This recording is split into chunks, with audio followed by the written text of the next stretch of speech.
Hello కానమోకు కథావచనం మోహనవచనం పరిజ్ఞాన హితబాండం నిత్య చదువరి శ్రోతలకు ఆహ్వానం నమస్కారం.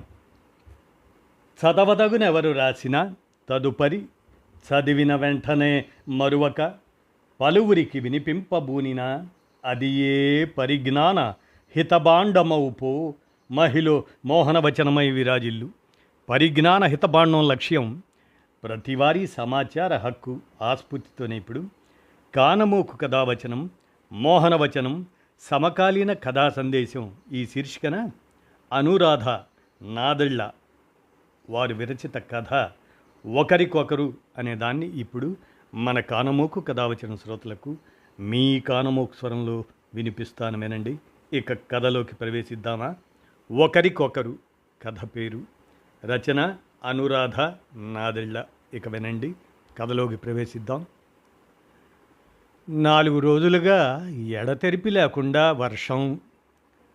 రంగమ్మ భర్తకి బాగోలేదని పనిలోకి రావట్లేదు. చుట్టుపక్కల అపార్ట్మెంట్ల మధ్య విశాలమైన ఆ ఇంటిని చూస్తే అందరికీ ముచ్చటే. ఇంటి ముందు నుంచి వెళ్తూ ఆ చివరి అపార్ట్మెంట్లలో ఉండే పరిచయస్తులు ఓ మాటు పలకరించి ఇంట్లోకొచ్చి కూర్చోవటం మామూలే. పచ్చని మొక్కల మధ్య అలాంటి విశాలమైన ఇల్లు. ఇంట్లో శాంతమ్మ, వారి దంపతుల్లాగా 2 పెద్దవాళ్ళు ఉంటే భలే బాగుంటుంది అంటుంటారు. అంతా ఇంటిని అలాంటి పెద్దల్ని చూసుకునేందుకు ఉండే బాధ్యత కూడా పెద్దదేనన్నది వాళ్ళు మర్చిపోతారని శాంతమ్మ అనుకుంటుంది. ఇంటి ముందు ముగ్గు లేకపోతే శాంతమ్మకి తోచదు. అలవాటైన ప్రాణం. ముగ్గు వర్షానికి నిలబడదు కదా, ఎందుకు వర్షంలో వేయటం అంటాడు కొడుకు. పాత తరం దాన్ని కదరా, వాకిట్లో 2 గీతలు నేనే వెయ్యగలను. తీరా వర్షంలో ఏ కాలోజ అరితే ఆవిడ మాట పూర్తి కాకుండానే చాదస్తం మానమ్మా విసుక్కుంటున్న కొడుకు మాటలకి ఆవిడ భర్త, చేసుకోగలిగిన నాళ్ళు చేసుకున్నావు, తాపత్రయాలు వదిలేయి, ఈ మిగిలిన రోజులన్నీ సుఖంగా విశ్రాంతిగా గడిపేందుకే అన్నాడు. ఇంకా సుఖపడాలనే ఆశ, ఇంకెన్నాళ్ళు ఉండాలనే. ఇప్పుడో ఇహనో వెళ్ళే సమయం వచ్చింది, తయారుగా ఉండాలి అంది ఆవిడ నిట్టూర్చి. ఆయన గయ్యమన్నాడు. అంత వయసు మీరిపోలేదులే, మా తాత 100 ఏళ్ళు బతికాడు, నాయనమ్మ పోయాక 20 ఏళ్ళు ఒక్కడు బతికాడు. మా అన్నదమ్ములం ఆరోగ్యంగా ఉన్నాం, మాకు తొందర లేదు. ఆయన ఆగ్రహం చూసి తెల్లబోయింది. ఈ సంభాషణ అవుతుండగానే వడితగ్గిన వర్షపు చినుకుల మధ్య అత్తగారి మనసు తెలిసిన కోడలు ముగ్గు వేసి వచ్చింది.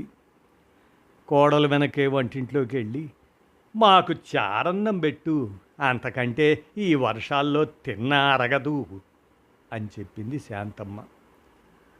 ఆవిడ మంచి మనసుకి శైలజ నవ్వింది. మామగారు చారన్నంతో తినలేరన్నా తెలుసు. తమ వరకు అవసరం లేకపోయినా కొడుకు కోడల కోసం కూరలు ముందు వేసుకొని తరగటం మొదలుపెట్టింది ఆవిడ. భర్తకి దగ్గర 90 ఏళ్ళు వస్తున్నా అహం మాత్రం ఒక్క పిసరు తగ్గలేదు. తను అనుకున్నదే సరైందంటాడు. ఎదుటి మనిషిని విదిలించి పారేయటమే ఆయన ఆలోచనలు ఎలా నడుస్తున్నాయో అర్థమైంది శాంతమ్మకి. 2 నెలల క్రితం ఆవిడ అక్క కూతురు సుగుణ ఇంట్లో వేడుక్కి పెద్దవాళ్లుగా వచ్చి తమ వెనుక నిలబడాలని కోరటంతో, ప్రయాణం మరీ దూరాభారం కాదని ఆలోచనతో భర్త తాను బయలుదేరారు. కానీ ఇల్లు దాటిన క్షణం నుంచి తమ వయసు గుర్తు వస్తూనే ఉంది. కొడుకు కారులో పంపిస్తానన్నా వద్దని రైల్లోనే వెళ్ళానన్నాడు భర్త. ఆ రద్దీలో జనం మధ్య అడుగు తడబడే ప్రమాదం ఉంది. భర్తని అనుసరించి నడుస్తున్నా ఇకపై చిన్న ప్రయాణాలు తమ శక్తికి మించినవే అనుకుంది. భర్త మాత్రం తొణకలేదు. సుగుణ, భర్త పొంగిపోయారు. పెళ్లి పెద్దలుగా తమని అపురూపంగా చూసుకున్నారు. పెళ్ళింట్లో అందరూ తమ అవసరాలు కనిపెట్టి చూసుకున్నారు. భర్త ముఖంలో ఒక అతిశయం కనిపించకపోలేదు. తమ వయస్సుని, పెద్దరికాన్ని గుర్తించి గౌరవించే మనుషుల మధ్య ఆయన ఎప్పటికన్నా కులాసాగా ఉన్నాడు. తిరుగు ప్రయాణం అవుతుంటే సుగుణ కంటతడి పెట్టుకుంది. తల్లిదండ్రులు, అత్తమామలు లేని లోటు తీర్చారు అంది. తమ కుటుంబాల్లో మరిన్ని వేడుకల్ని వారిద్దరూ జరిపించాలని కోరింది సుగుణ. ఇంటికొస్తూ ఇలాంటి పెళ్ళిళ్ళు పేరంటాలకు వెళ్ళొస్తూ అందరి మధ్య తిరుగుతుంటే కొత్త శక్తి వస్తుందని, రోజుల తరబడి గుమ్మం దెక్కపోవటంతో జీవితం నిస్సారంగా నిస్సత్తుగా తయారవుతుందని ఆవిడ భర్త అననే అన్నాడు. ఆయన చెప్పిన కొత్త శక్తి మాట ఏమో కానీ తిరిగి ఇంటి ముఖం చూసే వరకు శాంతమ్మ మనసు మాత్రం తెలియని భయాలు, సంశయాలతో నిండిపోయింది. తాను అతిగా ఆలోచించడమే కారణం కావచ్చుననుకున్నా సర్దుకోలేకపోయింది. వద్దనుకున్నా తమ వయసున్న బంధువులు, స్నేహితులకు ప్రయాణాల్లో జరిగిన అవాంఛిత సంఘటనలు మెదులుతూనే ఉన్నాయి. ఈ వయసులో ఎలాంటి ఆరోగ్య సమస్యనైనా తాము అధిగమించే వీలు లేదని, పిల్లలకి మరింత బరువు కాక తప్పదని ఆవిడ భయం. భయాలకు కారణం వెతుక్కోనక్కర్లేదు కదా అనుకుంది. సాయంత్రం వర్షం తిరిపించింది. చిన్నబోయిన ముఖంతో వచ్చి పని ముగించి వెళ్తున్న రంగమ్మ వాలకం కనిపెట్టింది శాంతమ్మ. ఏమైంది అంటూ రెట్టించడంతో,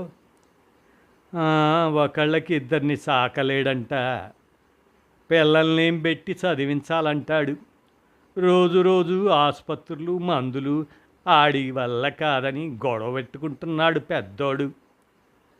ఆడనేది రైటే అంటూ కన్నీళ్లు తుడుచుకుంది రంగమ్మ. ఆ మాటల్లో యథార్థం ఆవిడ మనస్సుకి తగిలింది. ఇంతింత ఆయుస్సు మేము అడిగామా తల్లి, ఆ పై ఓడెందుకో మా మీద దయ చూపట్లేదు. రోగాలతో పడుతున్నా ప్రాణం అట్ట కొట్టుకుంటూనే బతుకుతున్నాడు నా మొగుడు. పోని నాకైనా ఏదో రోగం వచ్చి పోకూడదా తల్లి? ఉండి ఏం చెయ్యాలా? ఆడికి బరువు తగ్గుద్ది. అయినా పోవాలంటే పోగలుగుతామా? ఇద్దరం కాదు, ఒకరమే ఉండాలంటే కుదురుద్దా? రంగమ్మ అంటున్న మాటలకు శాంతమ్మ విస్తుబోయి వింటుంది. పట్నంలో చిన్నోడు సంపాదించేది ఆడి కుటుంబానికే సాలట్లేదంటాడు. మమ్మల్ని ఎట్టుకుందుకు ఆడికి చేత కాదని చెప్పేశాడు. ఈడేమో పెద్దోళ్ళ బరువంతా తనే మోయాలా అంటాడు. ఏం చెయ్యాలమ్మా? ఈ వయసులో ఎక్కడికి పోవాలా? అన్న ఆ మాటల వెనుక అసహాయత శాంతమ్మకి చెమటలు పట్టించింది. రంగమ్మ చెప్పిన దాని మీద పిల్లలు పెద్దవాళ్ళై వెళ్ళిపోయాక భర్త తను చాలా ఏళ్ళు సొంతంగానే కాలక్షేపం చేసుకున్నారు. ఉన్న ఊరు, ఇల్లు వదిలి ఎన్నడూ కొడుకుల దగ్గర ఉండేందుకు వెళ్ళింది లేదు. తండ్రి మనస్తత్వం పిల్లలు అర్థం చేసుకున్నారేలే. అలా చేసుకున్నారు కాబట్టే తమ వయస్సు తెస్తున్న అసహాయతను గమనించి పెద్ద కొడుకు వేణు బదిలీ చేయించుకొచ్చాడు. ఎన్నాళ్ళు ఉండేందుకు సాధ్యమవుతుందో. కోడలు నెమ్మదైనది, ఆమె వెనుక చేతనైన సాయం తను అందుకుంటుంది. ఒకళ్ళకి ఇద్దరుండటం అన్న రంగమ్మ మాటలతో తమ పరిస్థితిని అప్రయత్నంగానే పోల్చుకుంది ఈవిడ. రంగమ్మకి ఉన్నట్టు తమకి ఆర్థిక సమస్య లేకపోయినా మనిషి తోడు అవసరమన్నది కాదనలేనిదే. రంగమ్మ కొడుకు ఖర్చులు తట్టుకోలేక చేదే అయినా వాస్తవాన్ని పైకి అనేశాడు. జీవితాల్ని శాసించే శక్తి డబ్బుకుంది. అది కాకపోయినా మరో రకమైన ఇబ్బందులు తమకు ఉన్నాయి. పిల్లలకి తాము అదనపు బాధ్యత అన్న ఆలోచన ఎప్పుడూ వెంటాడుతూనే ఉంటుంది. స్వతంత్రంగా బతకాలన్న ఇచ్ఛ ఎవరికుండదు. దానికి రాను రాను శరీరాలు సహకరించమంటుంటే ఏం చెయ్యాలి? మొన్నటికి మొన్న చిన్న కొడుకు ఫోన్ వచ్చిన రోజు తన భర్త చేసిన గొడవ జ్ఞాపకం వచ్చింది. ఆ రోజు వేణు తొందరగా ఆఫీసు నుంచి రావటంతో తండ్రి కొడుకులకి వడ్డించింది శైలజ. ఎరా, నీకు కూడా తల్లిదండ్రులు బరువుగా ఉన్నారా అని తండ్రి ప్రశ్నకి వేణు తెల్లబోయాడు. నీ తమ్ముడు సాయంత్రం మాట్లాడాళ్లే. పెదనాన్న 90వ పుట్టినరోజుకి భార్యా పిల్లల్ని తీసుకొని రమ్మని చెప్తే ఏమన్నాడో తెలుసా? పుట్టినరోజులంటూ ఆర్భాటాలు ఎందుకు నాన్న? ఆ మధ్య దొడ్డమ్మ ఏదో పూజ చేసుకుందని 300 మంది వచ్చారని ఆ అమ్మ వెళ్ళొచ్చి చెప్పింది. ఇంత జీవితం చూశారు, ఇంకా ఇలాంటి సరదాలు ఎందుకు? అంతంత ఖర్చు పెట్టి ఇప్పుడు సూరన్నయ్య మాత్రం ఎలా చేయగలడు? అందరం పొట్టబట్టుకొని ఉద్యోగాల కోసం తలా దిక్కున బతుకుతున్నాం. పెద్దవాళ్ల బాధ్యత ఇష్టంగానే తీసుకుంటాం, కాదనట్లేదు. ఈ పుట్టినరోజులు పూజలు అంటే పిల్లలకి బరువు అన్న విషయం తెలుసుకోవాలి. వయస్సు మీద పడుతుంటే ఆరోగ్య సమస్యలు వస్తాయి, మరో అవసరాలు వస్తాయి. అప్పుడు తప్పదు. నువ్వైనా చెప్పు పెదనాన్నకి అన్నాడు.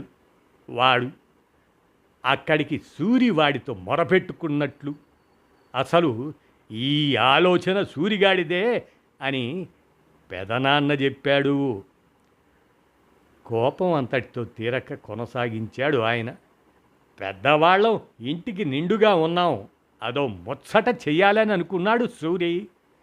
అందరూ నీ తమ్ముళ్లాగా ఆలోచించరు మరి. వయసు పైబడిన కొద్దీ మా అవసరాలు తగ్గుతాయి. గుప్పెడు మెతుకులు సమయానికి పెడితే సంతోషిస్తాం. అప్పటికి మాకు చేతనైన సాయం చేద్దామని తాపత్రయపడుతూనే ఉంటాం. పిల్లలకు భారం అవ్వాలని అనుకోం, కానీ పిల్లల సమక్షంలో ఉంటే బావుండన్న ఆశ సహజమని అనుకునేవాళ్ళం. అది కూడదంటున్నాయి ఇప్పటి ప్రపంచ పరిస్థితులు.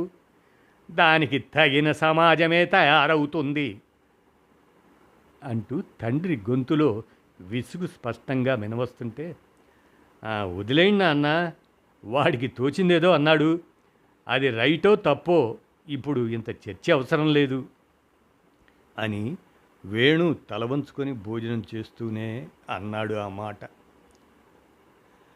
తమ చిన్నప్పుడు భోజనాల సమయంలో ఎవరూ నోరిప్పేందుకు లేదు. ఆ శాసనాన్ని అందరూ అక్షరాలా పాటించేవారు.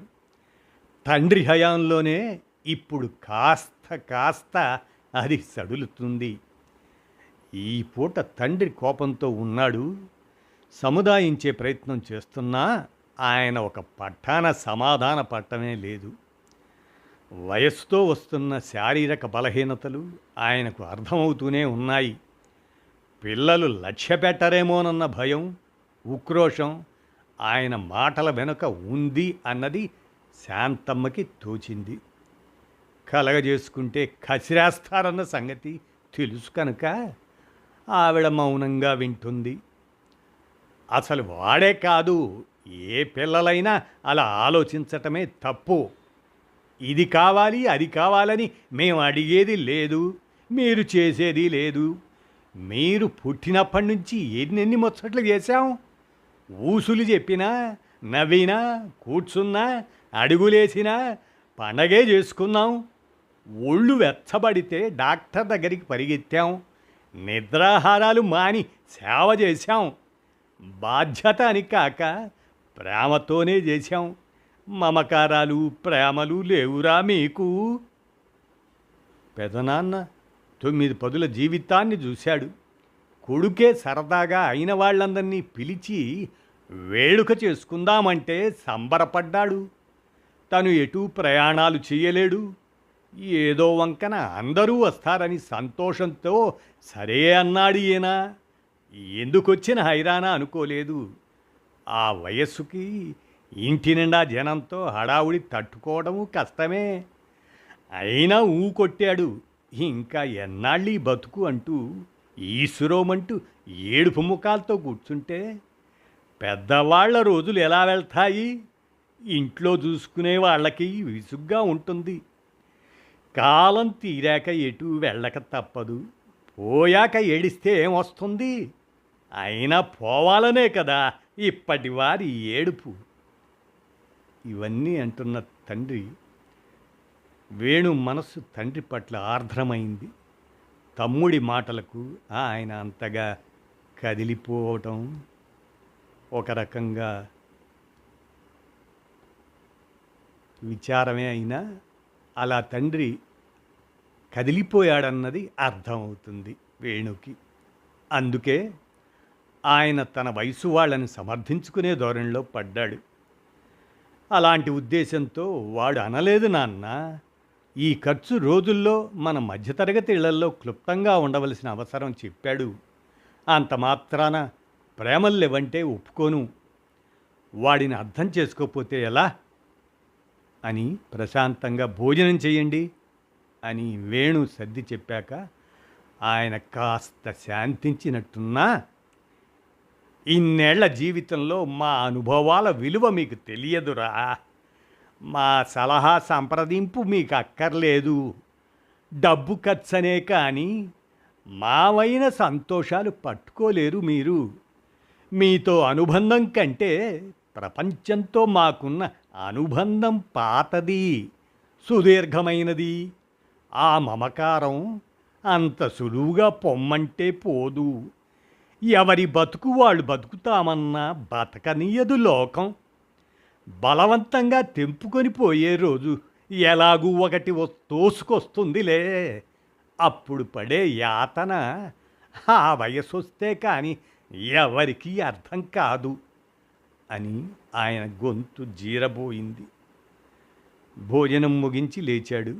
ఆ రాత్రి శాంతమ్మ నిద్రపోలేకపోయింది. రంగమ్మ చెప్పిన విషయం ఒక పక్క, భర్త మాటలు మరో పక్క శాంతమ్మను వివశను చేస్తున్నాయి. రంగమ్మ కోసం తామేదైనా చేయగలమన్న ఆలోచన ఒకటి మెదులుతుంది.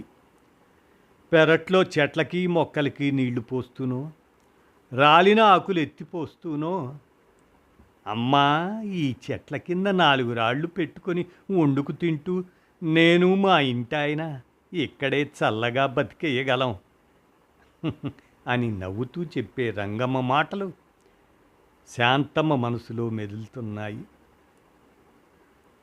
అలాగే వచ్చి ఉండండి రంగమ్మ అని తను చెబుతూనే ఉంటుంది మనస్ఫూర్తిగా.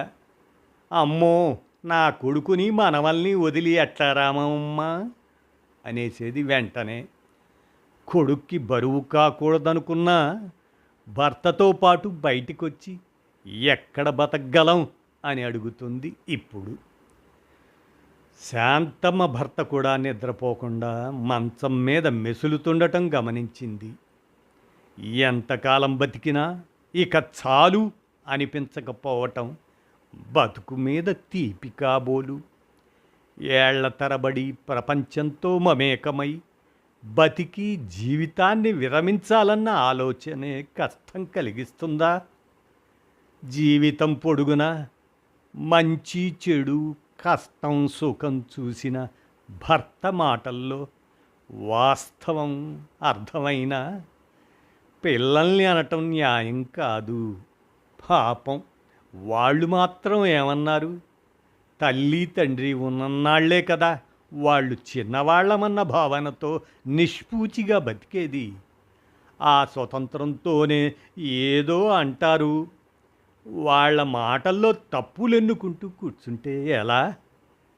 మొన్నలు నిన్నలు ఎన్నెన్నో దాటొచ్చి పడుతూ లేస్తూ ఎన్ని సమస్యలు చికాకులు భరించినా బతకాలన్న ఆశ బలపడుతూనే ఉంటుందని ఇప్పుడు అనిపిస్తుంది. తాము చిన్న వయసులో బాధ్యతలు బరువులు మొయ్యలేక విసుక్కొని సణుక్కున్న రోజులు ఇక చాలు బాబు ఈ జీవితం అనుకున్న రోజులు లేకపోలేదు. ఆ మాటలు పెదవి చివరి నుంచి వచ్చినవే అన్నది ఇప్పుడు తెలుస్తుంది. రోజులు గడుస్తున్న కొద్దీ తెల్లవారి పక్క మీద నుంచి లేవటం ఒక పెద్ద ప్రయత్నంగా తయారవుతుంది. కాళ్ళు చేతులు సాగవు. మరో మనిషి తోడు లేకుండా రోజు గడవదు. అయినా ఎందుకో బతుకు పట్ల వ్యామోహం. తెలిసిన వారి మరణ వార్త వింటే విముక్తులయ్యారనిపిస్తుంది. కానీ తమ విషయంలో ఆ ఆలోచనే రాదు. అది తమ వరకు అప్పుడే రాదు అనిపిస్తుంది. చుట్టూ తమకన్నా పెద్ద వయసున్న వాళ్ళని జ్ఞాపకం చేసుకొని తమకప్పుడే తొందర లేదంటుంది మనస్సు. ఎప్పుడూ ఏదో కావాలని కోరుకునే మనిషి బలహీనత చివరికంట అలా కొనసాగుతూనే ఉంటుందంటే ఉక్కిరిబిక్కిరిగా ఉంది. బుద్ధుడు కోరికలు వద్దని చెప్పగలిగాడు. సాధ్యమే. వయసు మీరిన పెద్దల బాధ్యత పిల్లలు అనుకోకపోయినా బరువు కాకపోదు. వాళ్ళ జీవన వ్యాపారాలకి తోడు ఇంట్లో పెద్దవాళ్ల గురించిన ఆలోచన ఒత్తిడిని ఇవ్వక మానదు. వయసొచ్చే కొద్దీ ఆరోగ్యాలు అవసరాలు అనుక్షణం మారుతూనే ఉంటాయి. ముందుగా ఊహించేందుకు కుదరదు. నీ కోడలు ఎక్కడికి రానంటుంది. అత్తామామల సేవ చాలంటుంది. భర్త చెప్పిన మాట కూడా వినాలని కాస్త చెప్పమ్మా అంటూ కొడుకు గోల పెడతాడు. కొడుకు ఎటైనా వెళ్దామంటే రావాలని లేదంటుంది కోడలు. మేమిద్దరమే కదా చేసుకోగలం, వెళ్ళిరండి, ఇరుగు పొరుగు తెలిసిన వాళ్ళు ఉన్నారు అని శాంతమ్మ చెప్పినా కోడలు వినదు. తమ కారణంగా ఇంటికి కట్టుబడిపోతుందని కోడల్ని బుజ్జగిస్తుంది శాంతమ్మ. ఒకసారి కాకపోతే ఒకసారి అత్తగారి మాటల్ని వింటూ వచ్చినా ఇప్పుడిప్పుడు వయసు మీరిన అత్తమామల్ని విడిచి ఎక్కడికి వెళ్ళాలనుకోదు కోడలు శైలజ. వాళ్ళ దైనందిన జీవితాల్లో వస్తున్న మార్పుల్ని గమనిస్తున్న కోడలు ఆమె మనస్సులో ఆమె అన్నా వదిలిన దగ్గరున్న ఆమె తల్లి మెదులుతుంది. నిద్రపోలేదా అన్న భర్త మాటలకు లేచి కూర్చుంది శాంతమ్మ. రాత్రి పెద్దాడితో మాట్లాడిన మాటలు నీకు కష్టంగా ఉన్నాయి కాబోలు. నాకు కష్టంగానే ఉన్నాయి. అయినా మనస్సులో మాట చెప్పాలనుకున్నాను. తెలుసు అన్నట్లు తలాడించింది శాంతమ్మ. పరిష్కారం ఒకటి కంటి ముందు కదులుతుంటే మనస్సును వేధిస్తున్న రంగమ్మ సమస్యని శాంతమ్మ మొగుడికి చెప్పింది. ఎవరికి తప్పవులే ఇవన్నీ. పెరట్లో ఆ మూలగది ఊరికే పడుంది. రంగమ్మని మొగుణ్ణి వచ్చి ఉండమను. కాస్త అలికిడిగా ఉంటుంది ఇల్లు. మర్యాదగా వాళ్ళ బతుకు వాళ్ళు బతుకుతారు. అదే బోలెడు బలాన్నిస్తుంది. మనం ఉండనే ఉన్నాం అన్నట్లు తన ఆలోచన పట్టుకున్నట్టే సునాయాసంగా ఆయన తన భర్త పరిష్కారం చెప్పటంతో శాంతమ్మ మనసు సంతోషించింది. ఎప్పుడు తెల్లవారుతుందా అనుకుంటూ అలా మంచం మీద వాలిన శాంతమ్మ గేటు శబ్దం విని లేచింది. ఇంటి చుట్టూ ఉన్న చెట్ల మించి పక్షుల పలకరింపులు, చల్లని గాలి తెలియని హాయినిచ్చాయి. ఇవన్నీ వదిలి వెళ్ళటం తనకైనా రంగమ్మకైనా సులువేనా అన్న ప్రశ్న మళ్ళీ తలెత్తినా సమాధానం కోసం ఆలోచించకూడదనుకుంది శాంతమ్మ. ఇదండి ఒకరికొకరు అనేటువంటి ఈ కథను అనురాధ నాదెళ్ల రచించి అందజేయగా, కానమోకు కథావచనం, మోహనవచనం, సమకాలీన కథా సందేశం శీర్షికన మన కానమోకు శ్రోతలకు వినిపించాను. విన్నారు కదా. ధన్యవాదాలు.